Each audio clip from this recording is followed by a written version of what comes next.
ओम नमो भगवते वासुदेवाय।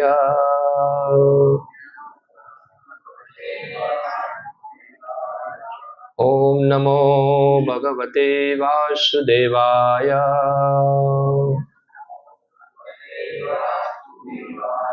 ओम नमो भगवते वासुदेवाय।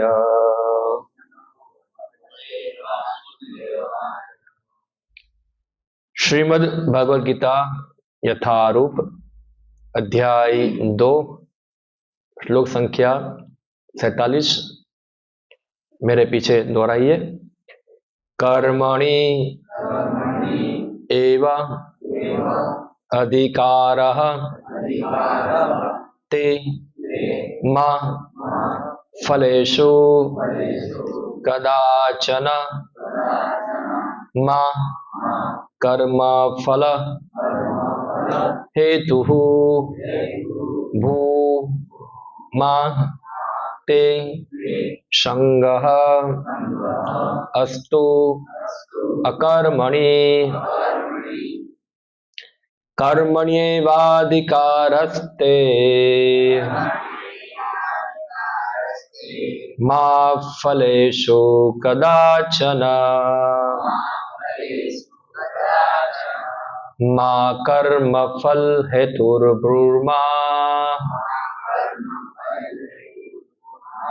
ते संगोस्त्वकर्मणि। कर्मण्येवाधिकारस्ते मा फलेषु कदाचन मा कर्मफल हेतुर्ब्रूमा ते संगोस्त्वकर्मणि। कर्मण्येवाधिकारस्ते मा फलेषु कदाचन मा कर्मफल हेतुर्ब्रूमा ते संगोस्त्वकर्मणि।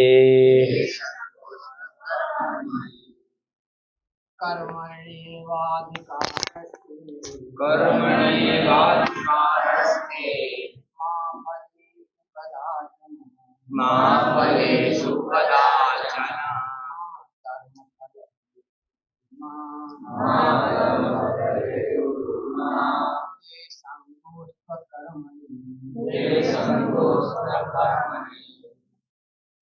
कर्मण्येवाधिकारस्ते मा फलेषु कदाचन। पीछे दूर से चालू कर दो, सफोकेशन हो रहा है। 25 डिग्री टेम्परेचर तक बना है। 25-26 ते संगोस्त्वकर्मणि।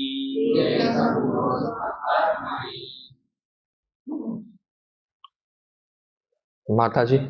कर्मण्येवाधिकारस्ते मा फलेषु कदाचन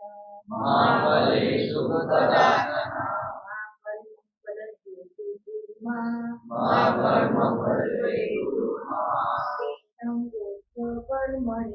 ते संगोस्त्वकर्मणि। कर्मण्येवाधिकारस्ते मा फलेषु कदाचन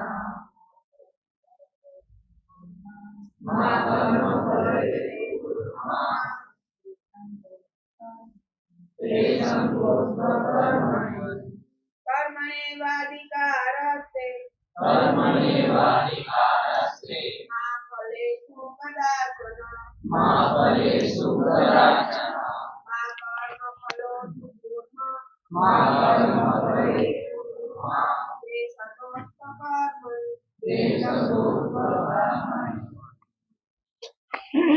शब्दार्थ कर्मणि कर्म करने में एवं निश्चय ही अधिकारः अधिकार ते तुम्हारा माँ कभी नहीं फलेषु कर्म फलों में कदाचन कदापि माँ कर्म कभी नहीं कर्म फल कर्म का फल हेतु कारण भू हो माँ कभी नहीं ते तुम्हारी संगह आसक्ति अस्तु हो अकर्मणि कर्म ना करने में।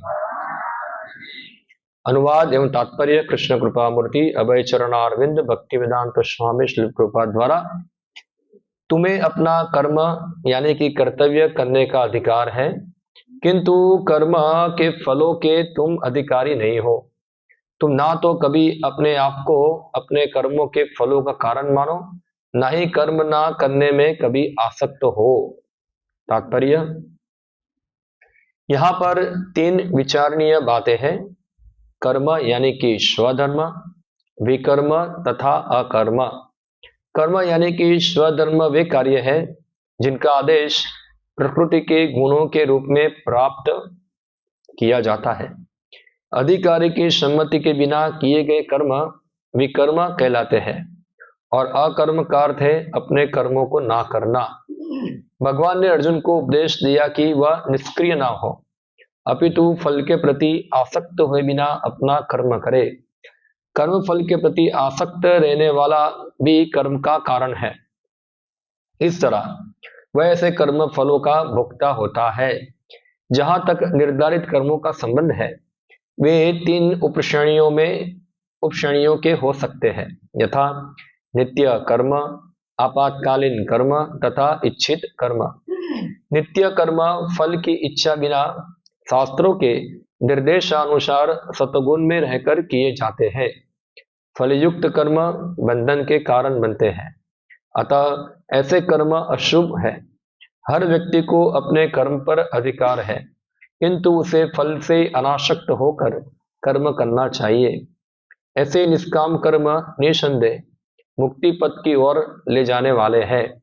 अतएव भगवान ने अर्जुन को फलासक्ति रहित होकर स्वधर्म यानी कि कर्म के रूप में युद्ध करने की आज्ञा दी।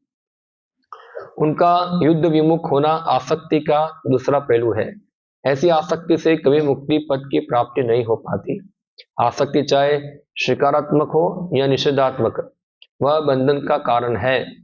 अकर्म पापमय है, अतः कर्तव्य के रूप में युद्ध करना ही अर्जुन के लिए मुक्ति का एकमात्र कल्याणकारी मार्ग था।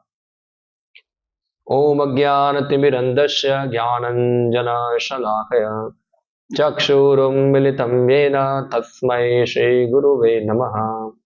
श्रीचैतन्यमनोभीष्टं स्थापितं येन भूतले स्वयं रूपः कदा मह्यं ददाति स्वपदान्तिकम्। वन्देऽहं श्रीगुरो श्रीयुतपदकमलं श्रीगुरुन् वैष्णवांश्च श्रीरूपं साग्रजातं सहगण रघुनाथान्वितं त्वं सजीवं साद्वैतं सावधूतं परिजनसहितं कृष्णचैतन्यदेवं श्रीराधा कृष्णपादान् सहगण ललिता श्रीविशाखान्वितांश्च श्रीकृष्णचैतन्य प्रभु नित्यानंद श्री अद्वैत गदाधर शिवासादि गौर भक्तवृंद। हरे कृष्णा कृष्णा कृष्णा हरे हरे, हरे राम राम राम हरे हरे। हरे कृष्णा। तो बहुत प्रचलित श्लोक है ये।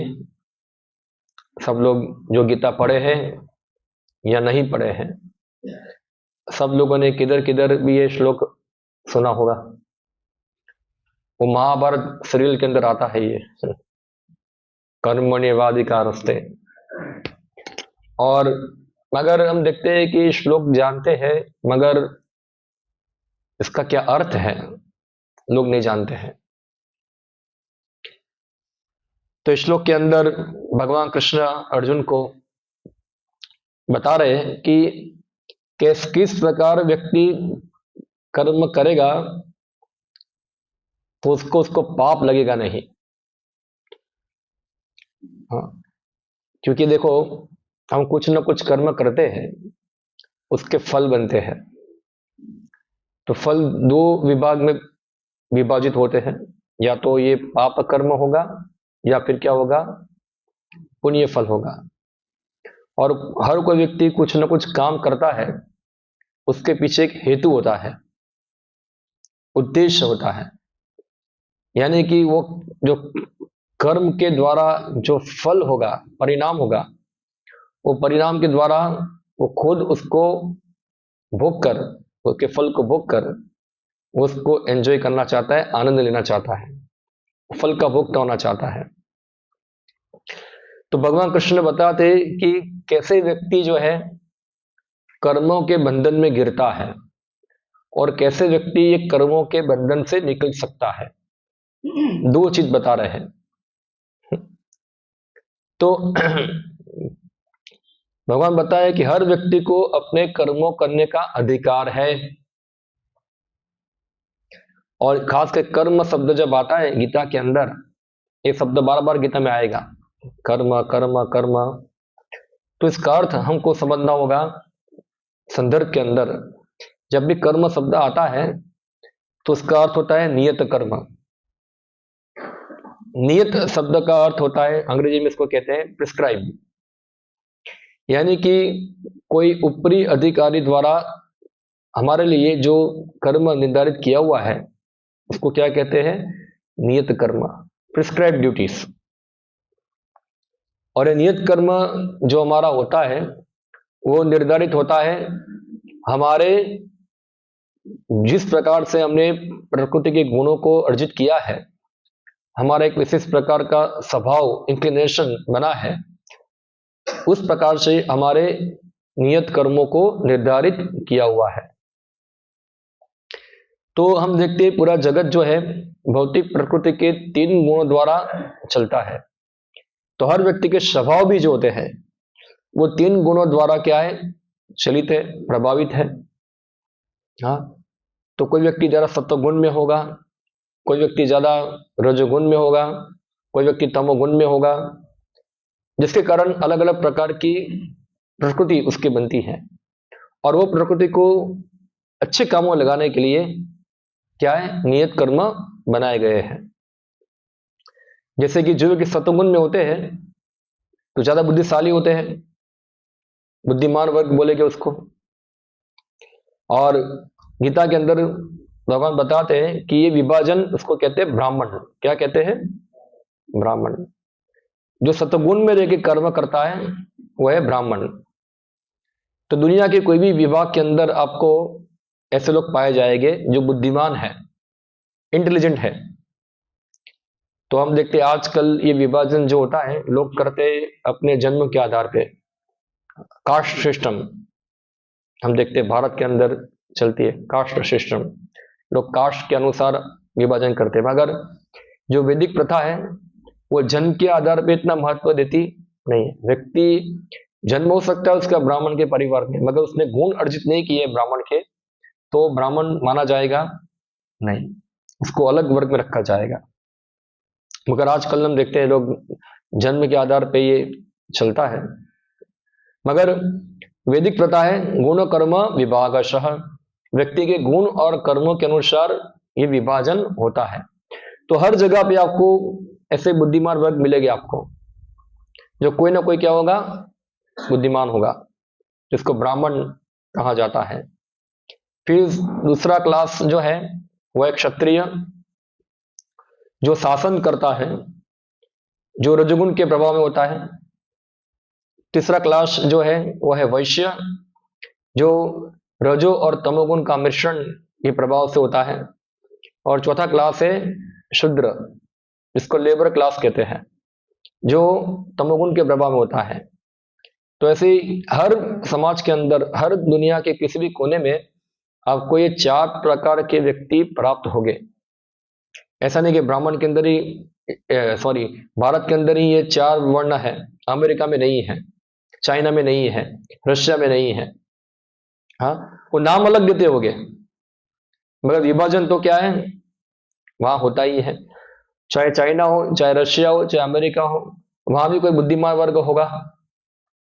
हाँ, साइंटिस्ट हो गए, बड़े बड़े फिलोसोफर हो गए, पोएट हो गए, जो बुद्धि से काम करते हैं। और वहां भी एक शासक वर्ग होगा, वहां भी मिलिट्री होती है, हाँ, एडमिनिस्ट्रेशन होता है वहां भी। और वहां भी प्रोडक्टिव पर्सन हो गए, खेती करने वाले हो गए, अनाज उगाने वाले हो गए। और चौथा लेबर, लेबर करने वाले होंगे। तो ये जो चार विभाजन है वो तो दुनिया के किसी भी कोने में आपको मिलेगी ही। मगर हमारे वैदिक संस्कृति में क्या था, इसको पूरा ऑर्गेनाइज किया हुआ था। ये चार जो विभाजन है उसको कैसे सही तरीके से समाज की सेवा में उसको उपयोग किया जाए, इस प्रकार से उनको, उनकी क्रियाओं को नियंत्रित किया हुआ था। जैसे हम देखते चाकू है, तो चाकू का उपयोग दो प्रकार से हो सकता है। या तो भी चाकू से आप किसी को मार भी सकते हैं, और चाकू से आप किसी को बचा भी सकते हैं।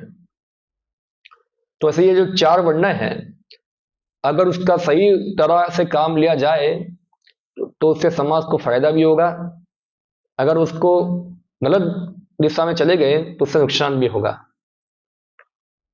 इस उदाहरण में आपको दूं कि जो बुद्धिमान वर्ग है, तो आजकल हम देखते हैं बड़े बड़े साइंटिस्ट लोग हैं, बुद्धिमान है, वो दिमाग चलता है उनका, मगर अपनी बुद्धि लगाते कहाँ है, वो कहाँ बुद्धि लगाते हैं वो लोग। तो हम देख के न्यूक्लियर बॉम्ब बनाने में लगाते हैं। अभी न्यूक्लियर बॉम्ब तो पुराना हो गया, अभी और नए बॉम्ब आ रहे हैं भयंकर।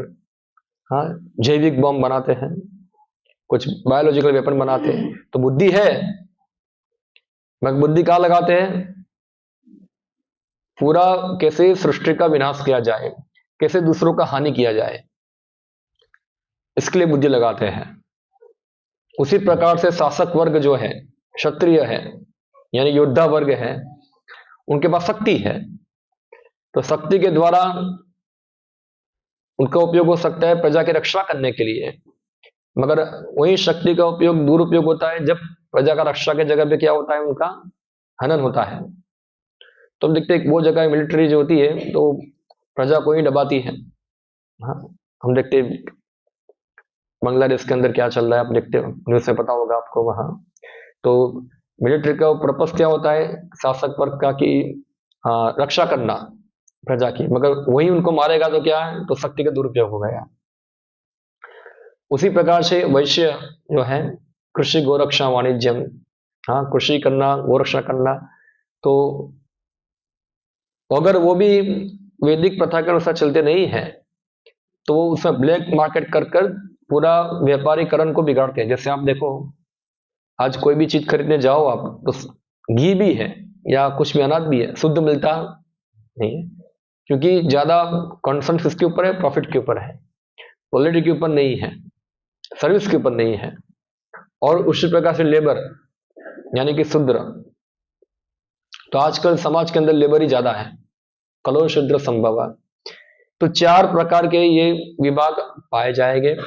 तो चार प्रकार के विभाग भगवान ने बनाए, चार प्रकार कर्म है जो हर व्यक्ति को अपने निर्धारित कर्म करने का अधिकार है। ब्राह्मण को ब्राह्मण के कर्म करने का अधिकार है, क्षत्रिय को क्षत्रिय के कर्म करने का अधिकार है, वैश्य को वैश्य का कर्म करने का अधिकार है, शूद्र को शूद्र के कर्म करने का अधिकार है। कोई किसी को अपना कर्म बंद करना नहीं है, सब लोग अपने कर्म करने के अधिकारी हैं।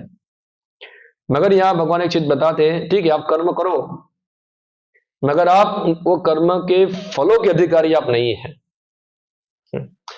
जो आप काम करोगे उसे जो फल उत्पन्न होगा, जो परिणाम आएगा, वो परिणाम के आप अधिकारी नहीं है, वो आपको छोड़ देना है।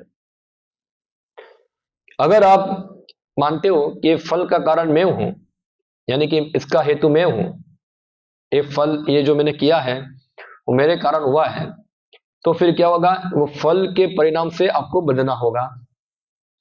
यानी कि आप अपने आप को फल के कर्ता मानोगे और उसके परिणाम से आपको कर्म का बंधन लगेगा, आप कर्म के बंधन में बंधोगे। इसलिए अर्जुन तुम क्या करो, ऐसा भी नहीं है कि तुम सोचो कि चलो कर्म करने से कर्म बंधन होता है तो एक काम करता हूं, मैं कर्म करना ही बंद कर दूं। हाँ, जैसे एक हिंदी में कहावत है, आपने सुना होगा, ना रहेगा बांस ना बजेगी बांसुरी। इसका अर्थ समझते होगे आप लोग। तो बांसुरी कब बजेगी? जब बांस होगा। जब बांस ही नहीं होगा तो क्या होगा? बांसुरी बजेगी नहीं। तो कर्म फल कब लगेगा? जब कर्म करूंगा तो कर्म फल लगेगा ना। इसलिए क्या करूं? सब प्रकार के कर्म करने का ही बंद कर दूं मैं, तो मुझे कोई कर्म फल लगेगा नहीं। भगवान कृष्ण बोलते नहीं, ऐसा नहीं है। तुम कर्म नहीं कर रहे हो, वो भी एक प्रकार की क्या है? कर्म ना करने की आसक्ति है।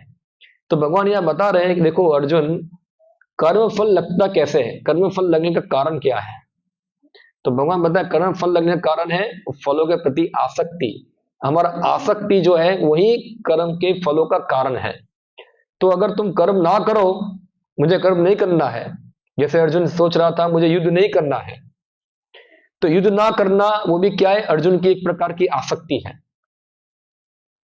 मुझे नहीं करना है। हाँ, तो भगवान बताते इससे मुक्त होना है, या आसक्ति से मुक्त होना है। कर्मों को बंद करने की आवश्यकता नहीं है, मगर जो कर्म के द्वारा जो फल होते हैं उसके जो आसक्ति है उसको छोड़ना है। हाँ, उसको त्यागना है।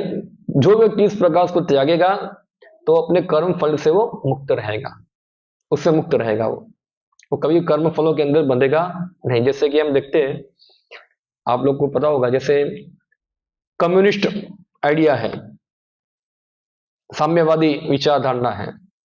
हाँ, तो साम्यवादी विचारधारणा के अनुसार ऐसा है कि पूरा स्टेट जो है, यानी कि जो पूरा देश जो है वो राष्ट्र का है, और राष्ट्र के अंदर जितने भी लोग रहते हैं सभी के ऊपर राष्ट्र का अधिकार है। राष्ट्र का नदी हो, राष्ट्र के पहाड़ हो, या राष्ट्र के जमीन हो, या जो भी जिसके अंदर जो भी प्रॉपर्टी आती है, ये सब प्रॉपर्टी किसकी है? जो वो राष्ट्र में रहता है उनकी है। तो जो भी कुछ राष्ट्र के रिसोर्स के द्वारा जो भी कुछ लोग प्रोड्यूस करेंगे, कुछ उत्पादन होगा उससे, हाँ, उसका प्रॉफिट भी किसको जाएगा? राष्ट्र को जाएगा।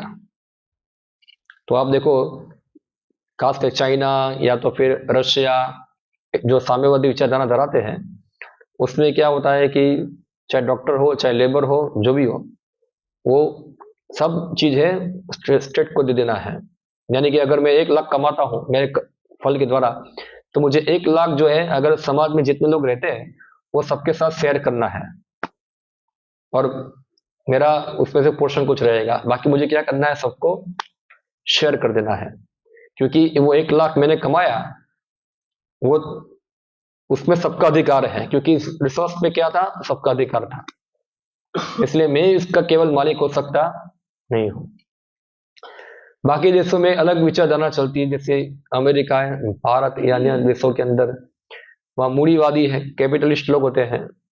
हाँ, तो लोग रिसोर्स का उपयोग करते हैं और अपनी बुद्धि के द्वारा प्रोडक्शन करते हैं, और प्रॉफिट ज्यादा खुद रखते हैं। कुछ प्रॉफिट जो होता है वो लेबर को देते हैं, और उसके बदले में सरकार को थोड़ा टैक्स देते हैं, 10% 20% टैक्स देते हैं। हाँ, तो वो टैक्स जो होता है वो प्रजा में क्या होता है? डिवाइड होता है। जहाँ कम्युनिस्ट में क्या है? थोड़ा अपने पास रखना है, बाकी सब किसको दे देना है? गवर्नमेंट को दे देना है। और गवर्नमेंट क्या करेगी? इसको पूरा देश में इसको विभाजित करेगी पैसे को। इसलिए क्या होगा?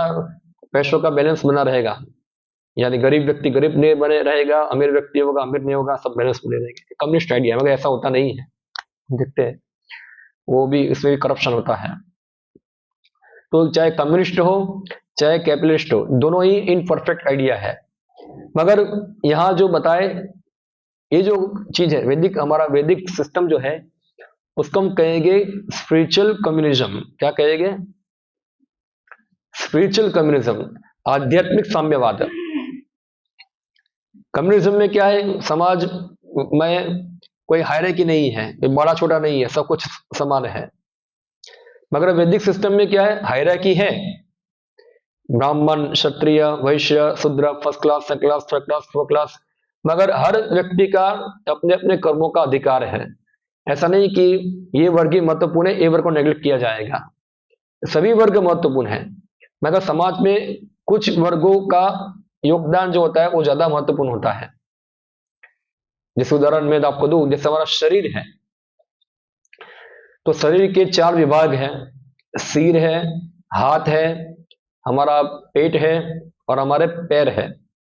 तो सभी अंग जो होते हैं शरीर के क्या है,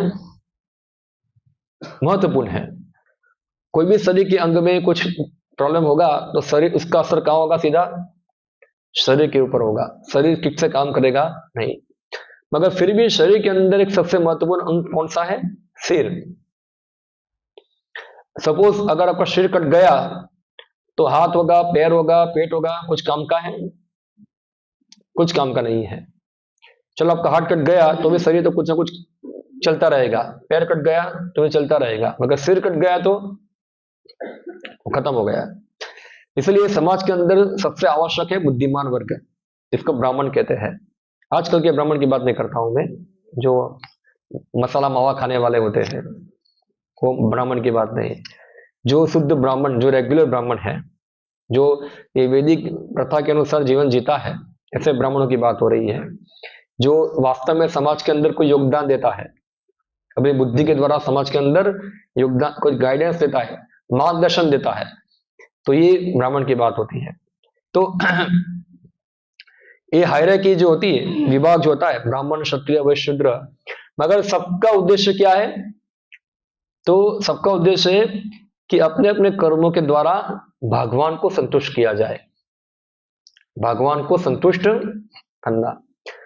यानी कि जो कम्युनिस्ट आइडिया के अंदर हम जो भी प्रोड्यूस करते हैं वो सब कुछ किसको जमा कराते हैं, स्टेट को। मगर वैदिक आइडिया के अंदर हम अपने कर्म फलों को हम भगवान को अर्पण करते हैं, क्योंकि केंद्र बिंदु कौन है, भगवान है। कम्युनिस्ट में केंद्र बिंदु क्या है, स्टेट। मगर स्टेट तो खाली एक देश के द्वारा लिमिटेड है, बाकी सब देशों का क्या, हाँ खत्म, कुछ नहीं।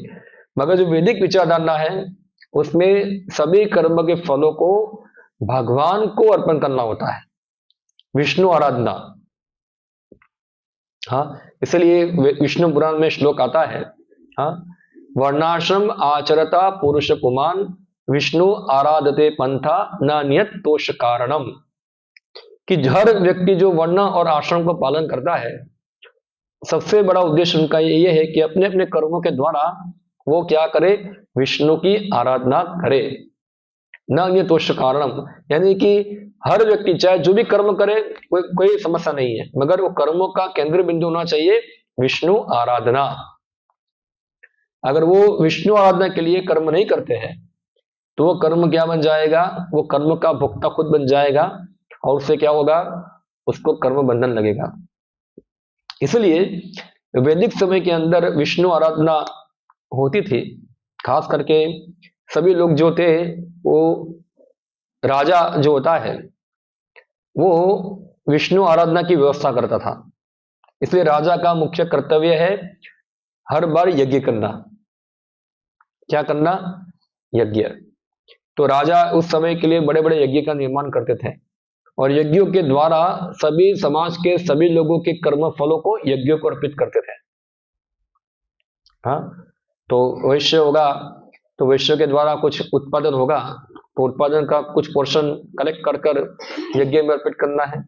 किसी का कपड़ा, तो भी लेबर, जो भी कुछ सबका जो फल है, वो फल को राजा कलेक्ट करता है, और पूरे समाज के प्रतिनिधि के रूप में राजा क्या करता है, वो यज्ञ को अर्पण करेगा। यज्ञ यानी कि विष्णु को अर्पण करेगा कि ये जो कुछ हमने काम किया है भगवान आपको अभी क्या है, ये अर्पण। फिर जो अर्पण हुआ है वो अर्पण को समाज के अंदर बांट दिया जाएगा प्रसाद के रूप में, चाहे कपड़े हो, अनाज हो, सबको बांट दिया जाएगा। तो ये प्रसाद होता है। हाँ, तो इससे क्या होता है, ये कोई व्यक्ति अपने कर्मों का कर्ता बनेगा नहीं। जैसे कि उदाहरण के रूप में हम किसी से कोई धन लेते हैं और धन लेके भगवान के लिए भोग बनाते हैं, और भोग भगवान को चढ़ाते हैं, फिर प्रसाद के रूप में सबको बांट देते हैं। जैसे राजा होता है, टैक्स कलेक्ट करता है, टैक्स कलेक्ट करके क्या करता है वो, उसको प्रजा में ही बांटता है। तो भगवान को संतुष्ट करते हैं, हाँ, तो अपने आप सब कुछ संतुष्ट हो जाता है। तो ये कर्म फलों में हम बंधेंगे नहीं, क्योंकि ज्यादातर समस्या क्यों होती है, ज्यादा इकट्ठा करने से। क्योंकि हम अपने आप को स्वामी मानते हैं कि मैं ये कर्म फलों का क्या हूं, स्वामी हूं। मगर यज्ञ जो प्रोसेस है वो इस प्रकार की प्रोसेस है जिसमें व्यक्ति अपने स्वामित्व के भावना से मुक्त होगा कि मैं स्वामी नहीं हूं, स्वामी कौन है, भगवान है, मैं तो उसका दास हूं। और दास होने के कारण मेरा कर्तव्य है कि स्वामी के लिए कार्य करना। जैसे फैक्ट्री में काम करते हैं तो आप काम करते किसके लिए, फैक्ट्री के मालिक के लिए, और मालिक आपको क्या देगा, कुछ पगार देगा। तो इतने सब रिसोर्सेस है किसके हैं भगवान के हैं। और हम रिसोर्सेस भगवान के उपयोग करते हैं तो उसका प्रॉफिट भी किसको देना चाहिए, भगवान को होना चाहिए। मगर हम क्या करते हैं, भगवान के रिसोर्सेस से हम कुछ बनाते हैं, कुछ पैदा करते हैं, फिर उसका क्या करते हैं, हम लोग खुद चोरी करते हैं, हाँ, उसका चोरी करते हैं। तो इससे क्या होता है, कर्म बंधन लगता है। तो आज हम देखते हैं वर्तमान समय के अंदर जो पूरी सोसाइटी बनी हुई है, हाँ, आधुनिक सोसाइटी जो है पूरी, वो पूरी आसुरिक सोसाइटी है, हाँ, डेमोनियक सिविलाइजेशन। गीता के अंदर 16वें अध्याय के अंदर भगवान कृष्ण इसके बारे में विस्तार से बताते हैं कि आसुरिक वृत्ति क्या है। आप देखो कैसे लोग जो है भगवान के संपत्ति को चूस रहे हैं, हाँ, आप देखो कितना जमीन के अंदर डीप ड्रिलिंग कर करके क्या निकालते हैं, ऑयल निकालते हैं। और ऑयल जो फ्री में निकलता है जमीन के नीचे से, कुछ कंट्री में तो बहुत निकलता है, उसको बहुत ऊंचे दाम में क्या करते हैं, दुनिया को बेचते हैं, हाँ, और उससे जो प्रॉफिट मिलता है वो प्रॉफिट को क्या करते हैं, वो लोग एंजॉय करते हैं। उसी प्रकार से सोना निकालते हैं जमीन से, खोद के सोना निकालते हैं, पूरा जाने कितने नीचे चले जाते हैं, और सोना निकाल कर प्रॉफिट लेते हैं। इसी प्रकार से लोहा, कितना खनिज उपयोग करते हैं। और जो खेती करने वाले हैं तो जमीन को चूस रहे हैं पूरा। पुराना डाला नहीं उगता है, चलो डालो यूरिया, ये डालो खातर, क्या करो, जमीन में से सब कुछ चूस कर निकाल लो, ये हमारे हमारे भोग के लिए बना, इसको निकालो, ज्यादा उगाओ, ज्यादा प्रोडक्शन करो, जिससे क्या होगा, ज्यादा हमको प्रॉफिट मिलेगा, ज्यादा पैसा मिलेगा, और ज्यादा पैसा होगा तो क्या कर पाएंगे हम लोग एंजॉय कर पाएंगे। तो जो पूरा समाज का जो कॉन्शियसनेस जो है, पूरा चेतना है, वो क्या है कि जितना हो सके इतना रिसोर्स को भोगो, रिसोर्स को एंजॉय करो। और वर्तमान समय जो अभी चल रहा है हमारा, वो तो ग्लोबलाइजेशन का जमाना है पूरा। तो एक देश तो हर कुछ बना सकता नहीं है। तो भारत के अंदर गाड़ी घुमाने का बहुत कोई इच्छा है, मगर पेट्रोल कहां से आता है, ऑयल बाहर से आता है, हाँ, गल्फ कंट्री से ऑयल आता है, हम लोग वहां से ऑयल खरीदते हैं, लोहा किसी देश से खरीदते हैं, क्योंकि सब लोग एक दूसरे पर निर्भर है। तो रिसोर्सेस जो होते हैं, हर व्यक्ति अपने भोग के लिए सभी रिसोर्सेस के ऊपर अपना प्रभुत्व जताना चाहते हैं, कहा मेरे पास ज्यादा रिसोर्स हो। जैसे कि आई थिंक 10-20 साल पहले वो यूएस ने इराक के ऊपर हमला किया, बोला क्यों, इराक के पास क्या है, तो बोला कोई बायोलॉजिकल वेपन है। वो तो खाली बहाना था, मुख्य उद्देश्य क्या था उनका, वहां से ऑयल प्राप्त करना, पेट्रोल रिसोर्सेस प्राप्त करना, हाँ। उसी प्रकार से हम एक हमारे भारत के वैज्ञानिक हो गए, राष्ट्रपति भी थे, डॉक्टर अब्दुल कलाम। उन्होंने बताया था कि अगर भविष्य में वर्ल्ड वॉर होगा तो उसका कारण होगा, एक बार क्या होगा, कौन बताएंगे क्या कारण होगा वर्ल्ड वॉर का? पानी होगा। क्या होगा? पानी होगा। अभी जो वर्ल्ड वॉर होगा उसके लिए मुख्य कारण होगा पानी, ऑयल नहीं होगा, हाँ, क्योंकि पीने के पानी की तंगी होगी। और हम देखते हैं भारत में भी कुछ स्टेट झगड़ा करते हैं कुछ नदियां निकलती है, नदियां एक देश में से दूसरे देश में जाती है, तो एक देश वाला क्या करेगा, डैम बना के पानी को रोक देगा, वो देश में पानी जाएगा नहीं, फिर वो दूसरे देश वाले क्या करेंगे, उसके साथ झगड़ा करेंगे। देखो कितना स्वार्थी मनुष्य हो चुका है। भगवान ने ऐसा कुछ बनाया नहीं है, भगवान ने तो सब नदियों को बहाया है, सब कुछ किया है, और इतने सालों से चल रहा था सब कुछ चीज, मगर ये ग्लोबलाइजेशन और अपना क्या भोग की वृत्ति के कारण क्या हो रहा है, हम लोग सोचते ये चीज पर मेरा अधिकार है, ये मेरा है, और कोई व्यक्ति उसको प्राप्त कर सकता नहीं है। अगर उसको चाहिए तो उसके बदले में कुछ मुझे दाम दे। हाँ, तो ये जो आसुरी चेतना है पूरी, जब पूरा लोग इस प्रकार पापी होते हैं, आसुरी स्वभाव वाले हो जाते हैं, तो समाज में कभी भी सुख और शांति होती नहीं, वो समाज ज्यादा दुखी होता है, इतनी भौतिक समृद्धि होने के बाद भी। क्योंकि जो व्यक्ति जिसके पास जितना भी होगा उससे वो कभी संतुष्ट होगा नहीं, चाहे वो देश देश को देख लो, या तो फिर आप परिवार परिवार, या तो फिर आप राष्ट्र राष्ट्र को देख लो। हाँ, हमारे पास जो भी कुछ है हम उससे संतुष्ट होंगे नहीं, हम सोचेंगे मुझे और जो हमारे सामने वाला है उसे और ज्यादा प्राप्त करना है, तो हमारा कंपटीशन करने वाला की स्पर्धा बढ़ती जाएगी।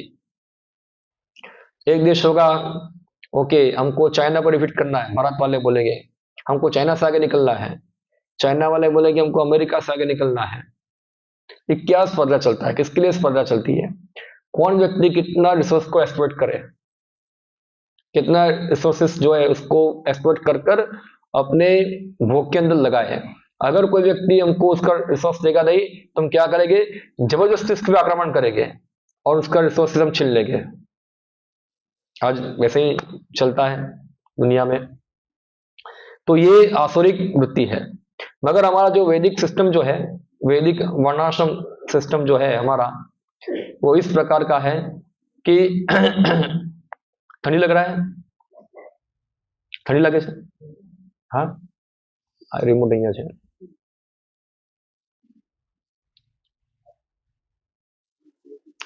वो અહીંયા છે। ठंडी लागे तो અહીંયા આગળ આવી જાઓ, જો આટલે।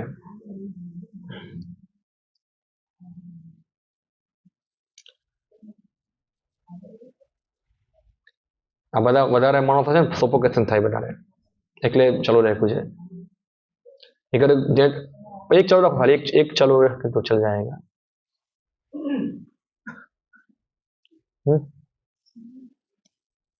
सब बंद हो गया।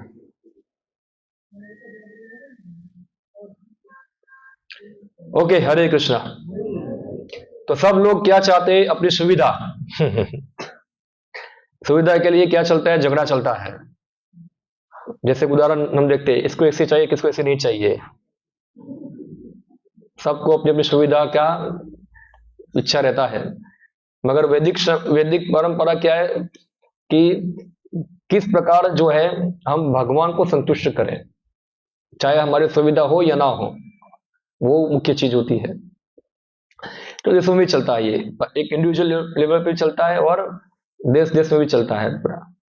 तो इसलिए भगवान बताए अर्जुन को कि अर्जुन तुम अपने कर्मों के फलों के कर्ता मत बनो, फलों को त्याग दो, फलों को छोड़ दो। हाँ, और फल को लगाओ भगवान की सेवा के अंदर। तो कोई बोलेगा भगवान कहाँ है, कैसे मैं भगवान की सेवा में लगाऊं, तो भगवान खुद गीता में बताते हैं। तो भगवान की सेवा क्या है, तो भगवान की सेवा भगवान गीता में बताते हैं, यदा यदा हि धर्मस्य ग्लानिर्भवति भारत अभ्युत्थानम धर्मस्य तदात्मानं सृजाम्यहम् परित्राणाय साधूनां विनाशाय च दुष्कृतां धर्म संस्थापनार्थाय संभवामि युगे युगे। भगवान हर युग के अंदर आते हैं ये मिशन को स्थापित करने के लिए, ये धर्म को स्थापित करने के लिए। क्या धर्म है कि कृष्ण जो है वो सभी वस्तुओं के भोक्ता है। सभी वस्तु के मालिक कौन है, भगवान है। भोक्ताराम यज्ञ तपसाम सर्वलौकिक महेश्वरम। ना तो मालिक अमेरिका है, ना मालिक इंडिया है, ना मालिक चाइना है, ना रशिया है। मालिक कौन है, कृष्ण है। श्रील प्रभुपाद ने एक बार हमारे इंग्लैंड के अंदर, लंदन के अंदर एक मंदिर बनाया, राधा कृष्ण का मंदिर, पहला मंदिर इस्कॉन द्वारा लंदन में बनाया। तो वो विग्रह के नाम उन्होंने क्या रखा पता है आपको? श्री श्री राधा लंडनेश्वर। क्या रखा? श्री श्री राधा लंडनेश्वर, यानी कि लंदन के ईश्वर कौन है? कृष्ण। तो बताए विग्रह स्थापित करने के समय कि पूरे लंदन वासियों को पता चले कि लंदन किसकी मालिकी का है? कृष्ण की मालिकी का। ये मालिक है लंदन के। ये सब पहले लंदन में क्या है, सब राजा वहां के, वो प्रिंस, ये सब नहीं है। मालिक कौन है? कृष्ण है। उसी प्रकार से उन्होंने फ्रांस के अंदर मंदिर बनाया जिसका नाम उन्होंने रखा श्री श्री राधा पेरिसेश्वर। हाँ, तो पेरिस का मालिक कौन था? नेपोलियन। जैसे एक बार श्री प्रभुपाद जी गए फ्रांस के अंदर, तो पढ़ा था, वहां स्लोगन लिखा था, Napoleon is France and France is Napoleon. इसका अर्थ ये हुआ कि नेपोलियन ही फ्रांस है और फ्रांस ही क्या है? नेपोलियन। यानी कि फ्रांस को 100% आइडेंटिफाई कर दे इसके साथ नेपोलियन। यानी कि नेपोलियन नहीं है तो फ्रांस नहीं है, और फ्रांस नहीं तो नेपोलियन नहीं है। इसका अर्थ ये हुआ। तो श्री प्रभुपाद जी वहां टिप्पणी किया लोगों को, आप बोलते कि Napoleon is France and France is Napoleon, but France is here, where is Napoleon? हाँ, फ्रांस तो यहां ही है, नेपोलियन कहां चला गया? तो अगर वास्तव में फ्रांस जो नेपोलियन की मालिकी का होता तो कहाँ है नेपोलियन? अभी खाली पुतला रखा है उसका, गायब हो गया नेपोलियन। तो बोले फ्रांस के मालिक, पेरिस के मालिक कौन है? कृष्ण है। हाँ, श्री श्री राधा पेरिसेश्वर। हाँ, तो उसी प्रकार से ये चेतना पूरी दुनिया में स्थापित हो कि हर वस्तु के मालिक कौन है? कृष्ण है। और हम जो है वास्तव में कृष्ण के ऊपर निर्भर हैं। ठीक है, हमारी आवश्यकता के लिए हम जो कुछ हमारा जीवन निर्वाह करने के लिए हमको आवश्यक है वो हम ग्रहण करें, मगर वो ग्रहण करके हमको शक्ति मिलेगी, हमको जो भी मिलेगा उसको उपयोग कहाँ करना चाहिए? हमको भगवान की सेवा के अंदर, कृष्ण के मिशन के अंदर। हाँ, भगवान एक मिशन बनाए, खास करके कलयुग के अंदर भगवान का मिशन है, पृथ्वी ते आचे नगर आदि ग्राम सर्वत्र प्रचार हरिबे मोरो नाम।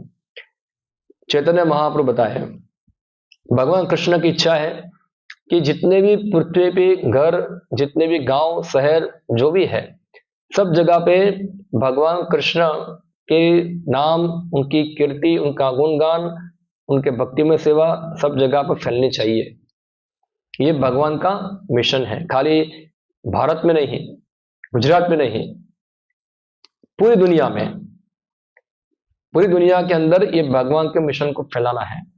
तो हर व्यक्ति को चाहिए कि वो उसके पास जो भी कुछ है, हाँ, प्राणे अर्थे दिया वाचा, प्राण यानी कि जीवन, अर्थ यानी कि संपत्ति, दिया यानी कि बुद्धि, वाचा यानी कि वाणी, वो सब के द्वारा क्या करे? वो भगवान को अर्पण करे।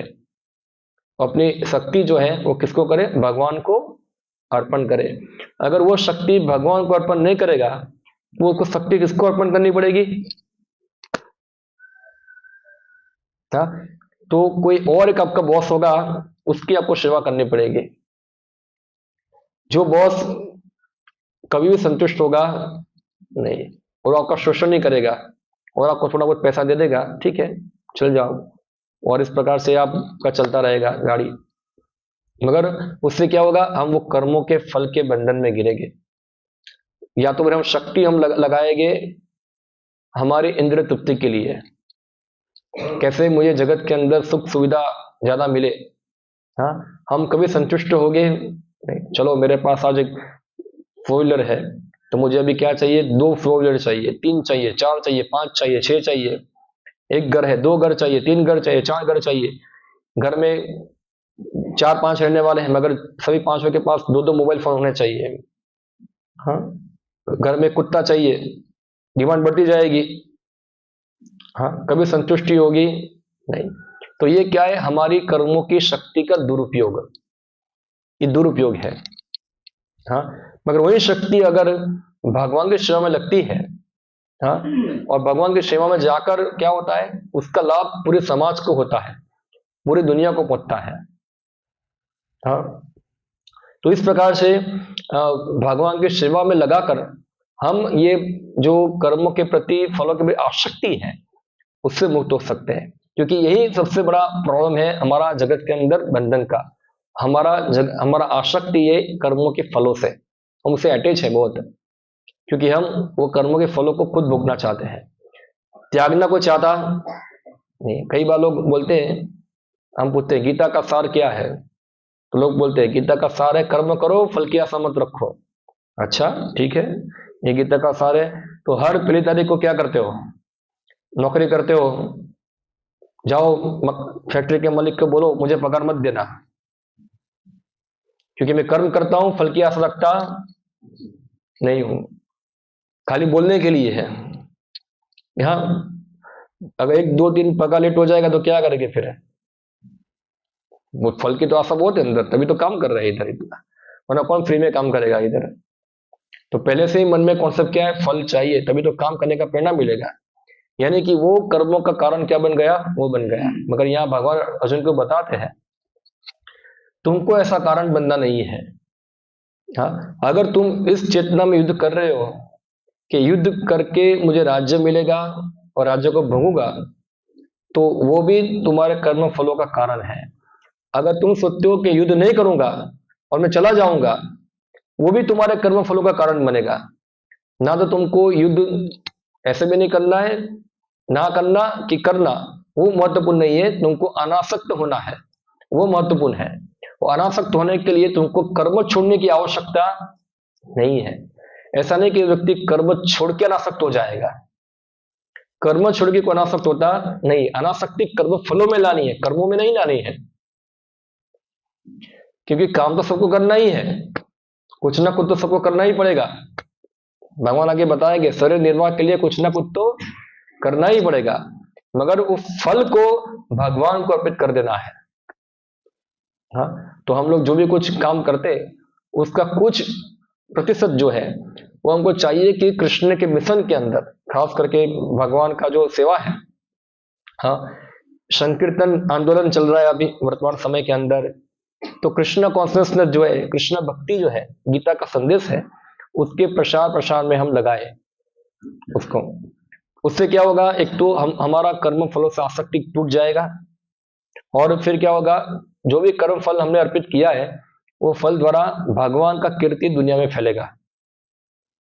हाँ, भगवान कीर्ति फैलेगा। वरना क्या होगा, हम खुद वो कर्म फलों को भोगेंगे, उसका भोग करना चाहेंगे, तो हमको लगेगा शुरुआत के अंदर कि हम सुखी हो रहे हैं, मगर वो क्या होगा, वो इतना सुखी, वो कष्ट और आनंदप्रद नहीं होगा, वो हमेशा डिप्रेशन में रहेगा। तो ऐसे व्यक्ति को बताते हो, ऐसा व्यक्ति कौन है, वो चोर है।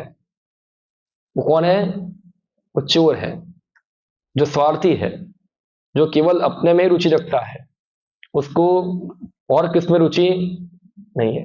तो ये गीता जो है वो ऐसे स्वार्थी मनोवृत्ति से निकलकर हमको परमार्थ, परम परमार्थ क्या है कि कृष्ण की सेवा करना, और कृष्ण की सेवा के अंदर अन्य जीवों का कल्याण भी आ जाता है।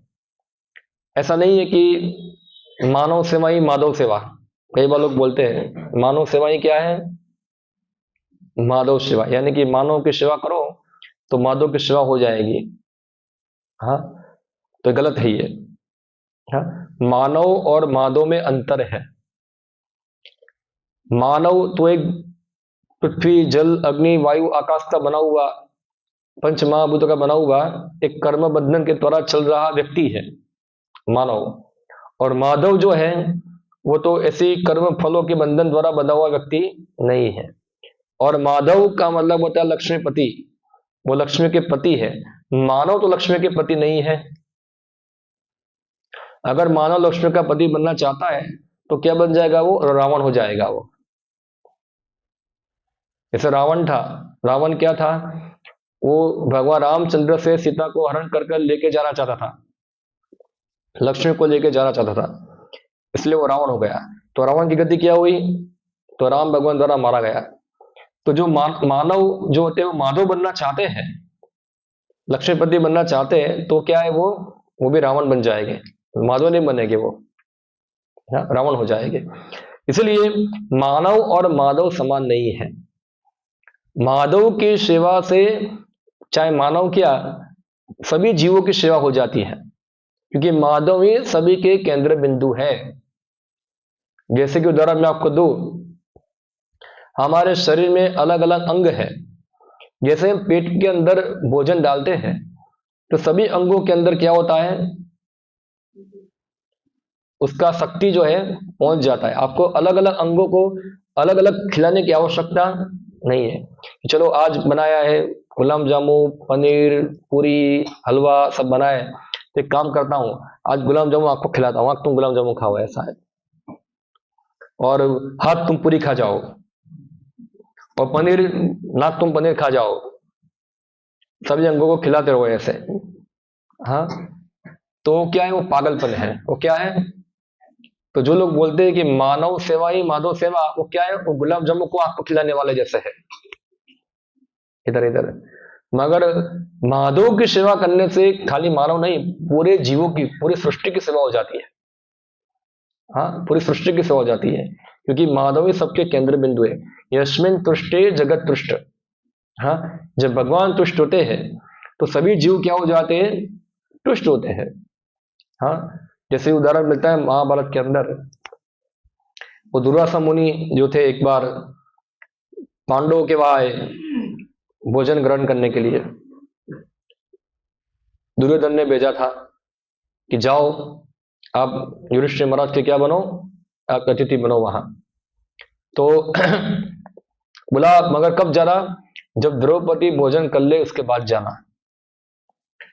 अभी द्रौपदी के पास सूर्यदेव के द्वारा दिया गया अक्षय पात्र था, उसमें जितना चैतना अनाज उत्पन्न होता था सब भोजन निकलता था।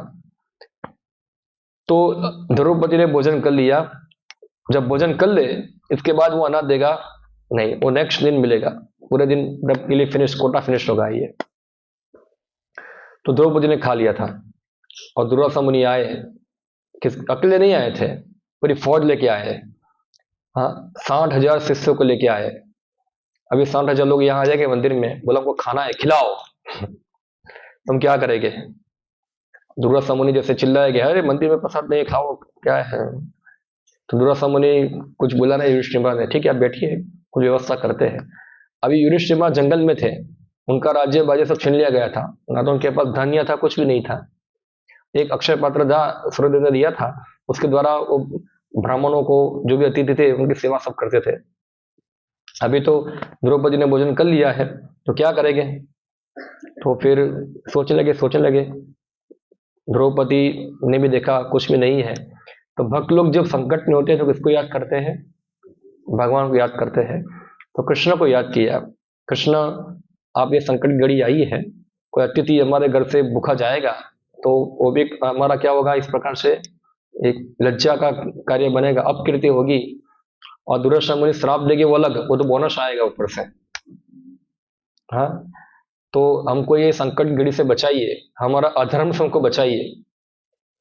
तो भगवान कृष्ण आए और द्रौपदी को बताए कुछ खाने के लिए दो। भगवान ये 60,000 लोग खड़े हुए बाहर है, उसको खाने के लिए कुछ नहीं, आपको क्या खिलाओ? बोला कुछ भी होगा खाने के लिए दो, कुछ भी पड़ा होगा। बोला कुछ नहीं है, कुछ बचा नहीं है। बोला देखो पात्र में कुछ पड़ा होगा तो दे दो।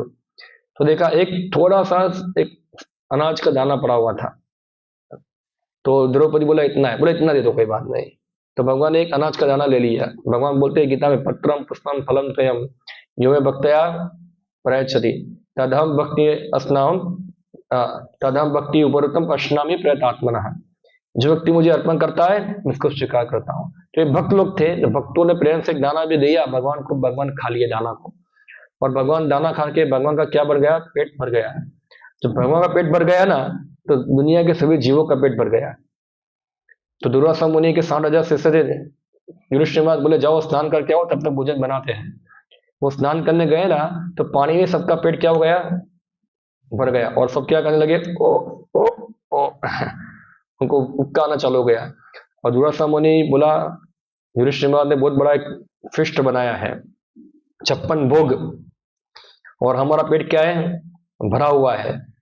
और क्या होगा फिर, अगर वो हम नहीं जाएंगे और नहीं खाएंगे, बोला अब क्या होगा, तो क्या होगा, फिर तो परेशानी हो जाएगी। और भीम आया बुलाने के लिए, चलो खाने के लिए तैयार है भोजन, चलो चलो। बोला भीम मारेगा वरना भागो यहाँ से जल्दी। सब लोग 60,000 शिष्य, कोई इधर भाग जाओ, कोई उस तरफ भाग जाओ, चारों दिशा भाग गए, सब भाग गए, कोई वहां ठहरा नहीं, कि सबका पेट क्या है, भर गया। तो देखो, जब भगवान संतुष्ट होते हैं ना, जब भगवान कृष्ण संतुष्ट हो जाते हैं, जब हमारे कार्यों से, समाज के कार्यों से भगवान संतुष्ट होते हैं ना, तो जगत के अंदर किसी चीज की कमी नहीं होती है, कोई चीज का अभाव होता, सब चीज अपने आप चलती रहती है, क्योंकि ये बाई चांस नहीं चलती है, इसको चलाने वाले कौन है, भगवान है। हम सोचते हैं कि बाई चांस चलती है, इसलिए हम डरते हैं कि अरे हम ऐसा करूंगा तो नहीं हुआ तो क्या होगा, ये हो गया हो जाएगा, तो हम पूरा योजना बनाते, वो प्लान बनाते हैं। मगर हमको समझना चाहिए, सभी योजना बनाने वाले भगवान हैं, हम उनकी योजना के अंदर खाली भाग ले सकते हैं। हाँ, तो जब भगवान संतुष्ट है हमारे कार्यों से, इस समाज के कार्यों से, हाँ, तो कभी भी हमको जीवन जीने के लिए किसी चीज का अभाव होगा नहीं, चाहे वो आध्यात्मिक हो, चाहे वो भौतिक हो, सभी व्यवस्थाएं हमको प्राप्त होगी, कुछ अभाव नहीं होगा। अभाव किसका है दुनिया में, अभाव है कृष्ण चेतना का अभाव है। लोग बोलते हैं भारत में अनाज नहीं है, गरीबी है, कुछ नहीं है, कृष्ण चेतना का अभाव है। सही बात है ना, कृष्ण चेतना का अभाव है। इसलिए देखो, भारत के अंदर बहुत पहले एक रेशियो पढ़ा था मैंने, भारत का जितना भी धन है वो केवल 11-12% व्यक्ति के पास ही पड़ा हुआ है, 80% धन पड़ा हुआ है, और बाकी 20% में बाकी लोग आ जाते हैं। सोचो, यानी 10% व्यक्ति के पास भारत का 90% पैसा पड़ा हुआ है। तो क्यों है ऐसा, क्योंकि कृष्ण भावनामृत नहीं है। वो पैसों को क्या करेंगे, दबा दबा के रखा है, वो खाली इधर ही पड़ा है, वो ऐसे ही रह जाएगा इधर, वो किधर जाने वाला है। उसको देख देख के वो सुखी होता होगा कि आज मेरे बैंक अकाउंट में 1 करोड़ हो गया, कल 2 करोड़ हो गया, फिर 4 करोड़ हो गया, 5 करोड़ हो गया, वो खाली फिगर बढ़ रहा है। वो तो जितना खाने वाला उतना ही खाने वाला है, वो 4 रोटी ही खाएगा, 5 में तो खा पाएगा नहीं, कंट्रोल में ही है वो व्यक्ति। तो उसके बच्चे भी होंगे, वो भी 4 रोटी खा पाएंगे, चौथा तो नहीं खा पाएगा, कितना भूख करके भूख कर पाएगा। हर व्यक्ति का लिमिट है ना, कुछ लिमिट के बाद तो जा पाएगा नहीं वो। हाँ, तो इसलिए वैदिक संस्कृति क्या बताती है कि हमको जितना आवश्यक है उतना ग्रहण करो, बाकी क्या करो, त्याग कर दो, बाकी क्या करो, त्याग कर दो। मगर हमारी आवश्यकताएं कभी कम होती ही नहीं है। हाँ, कोई कम हमारी लिमिट आती ही नहीं है, बढ़ती ही जाती है, बिन जरूरी आवश्यकताओं को हम बढ़ाते हैं। इसके लिए क्या होता है, ये सब कॉम्प्लिकेट समाज खड़ा होता है, और इसके कारण क्या होता है, भगवान हमारे कर्मों से संतुष्ट नहीं होते हैं, और पूरा समाज में दुख समस्या सब चालू होता है ये। इसलिए सबको चाहिए कि भगवान एकदम सरलता से संतुष्ट संतुष्ट हो गए, अगर हम खाली भगवान नाम भी उच्चारण करें, हरे कृष्णा कृष्णा कृष्णा हरे हरे, हरे राम राम राम हरे, कुछ भी नहीं कर सकते, तो इतना तो कर सकते हैं ना। इतना करने में शक्ति का कंज्यूम होता है, हरे कृष्णा बोलने में भी कितना कैलोरी जाएगा, शक्ति। हाँ, कुछ एक बार बोलेगे तो कुछ कैलोरी जाएगा, 2 बार बोले कुछ कैलोरी जाएगा मुंह से। तो शक्ति जो है वो भगवान का नाम उच्चारण करने में, भगवान की सेवा करने में, भगवान का प्रचार करने में, जो भी हो वो कार्यों में हमको लगाना चाहिए। तो हमको एक कर्म स्वामित्व का भाव है हमारा, खत्म हो जाएगा। हाँ, मगर क्या होगा, हम सब नहीं करेंगे तो हमको फिल्मी गाना गाना पड़ेगा, वहां हम कैलोरी बिगाड़ेंगे हमारी, या जॉगिंग करने जाना पड़ेगा। सुबह जाते हैं सब जॉगिंग करने के लिए, भागते हैं, अभी वो भगवान के लिए भागा हुआ तो ऐसे वो शक्ति भगवान में लग जाता है ना, सेवा के अंदर शक्ति का दुरुपयोग हो गया पूरा। ठीक है, जॉगिंग करो, तुम कीर्तन में के नाचो, जो कैलोरी वहां बर्बाद करते हो वो नाच नाच के बगाड़ो, निकालो कैलोरी तुम्हारी, तो तुम्हारा एक्सरसाइज भी हो जाएगा, जॉगिंग भी हो जाएगा, दोनों हो जाएगा साथ में, 2 in 1। हाँ, तो हर शक्ति का उपयोग होना चाहिए भगवान की सेवा के अंदर। हाँ, तो इस प्रकार से हमारा दुनिया का सबका कल्याण होगा। खास करके अभी अवसर है, अभी गीता का मैराथन चल रहा है, अभी आप लोग भी प्रचार कीजिए, खुद गीता लीजिए, आपका धन कमाते हैं, आप पैसा कमाते हैं, उससे गीता खरीदिए, और ज्यादा धन है किसी के पास तो क्या करो, वो गीता का प्रचार में लगाओ, लोगों को बांटो, स्कूल में बांटो, कॉलेज में बांटो, समुदाय में बांटो, इस प्रकार उसका प्रचार करो, तो उससे आपको संतुष्टि मिलेगी, उससे भगवान संतुष्ट होंगे, और उससे भगवान का कीर्ति और बढ़ेगा। ठीक है, तो यहाँ मैं समाप्त करता हूँ। हरे कृष्णा। किसी का कोई प्रश्न हो विषय के ऊपर तो पूछ सकते हैं, कोई प्रश्न किसी का? ओके, हरे कृष्णा। श्रीमद् भगवद गीता की जय, श्री प्रभुपाद की जय।